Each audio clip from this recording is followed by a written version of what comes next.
वंदे पुरुषोत्तम। वंदे पुरुषोत्तम। आज के वाणी है और मांग यश इत्यादि पाने की आशा में मुझे ठाकुर बनाकर भक्त मत बनो, सावधान हो जाओ, ठगे जाओगे। तुम्हारे ठाकुरत्व न जागने पर कोई तुम्हारा केंद्र भी नहीं, ठाकुर भी नहीं। धोखा देकर धोखे में पड़ोगे। शिष्य पितृदेव कृतिदीपा माँ को आलोचना करने के निर्देश देते हैं। कृतिदीपा वाणी को पाठ करते हैं और आलोचना शुरू करते हैं। किसी पितृदेव प्रश्न करते हैं, तुम्हारा ठाकुरत्व तो न जागने पर कोई तुम्हारा केंद्र भी नहीं, ठाकुर भी नहीं। इस बात का अर्थ क्या है? फिर कृतिदीपा की आलोचना ठीक नहीं हो रहा है, ये देखकर वो खुद ही उत्तर देते हैं।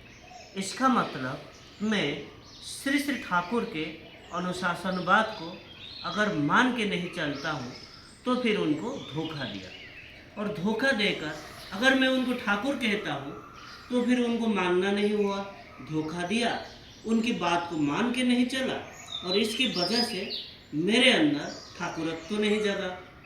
जिस जिस गुण लेके वो ठाकुर मेरे अंदर, वो सबके कोई प्रकाश भी नहीं हुआ, और इसकी वजह से ठाकुर को पकड़ के चलने का जो उद्देश्य, वो उद्देश्य भी परिपूरित नहीं हुआ। हम लोग सब ठाकुर की दीक्षा लिए हैं, ठाकुर को पकड़ के चलने की कोशिश कर रहे हैं, और इसे चलने का एक उद्देश्य भी है। हम लोग क्यों ठाकुर को पकड़ के चलने की कोशिश करते हैं? फिर कृतिदीपा माँ उत्तर देती है, ठाकुर के मन माफिक होने के लिए। शिष्य पितृदेव बोलते हैं, हाँ, ठाकुर को पकड़ के उनके मन माफिक हो उठना हम लोगों के साधना है।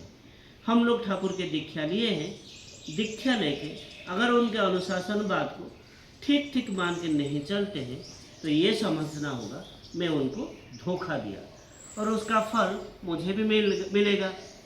ठाकुरत्व जगाने के लिए उनको जीवन में केंद्र करके रखना होगा, उनके निर्देश अनुযাयी इस जीवन को परिचालना करना होगा। अब श्री श्री पितृदेव सभी को प्रश्न करते हैं, सबको समझ में आ रहा है?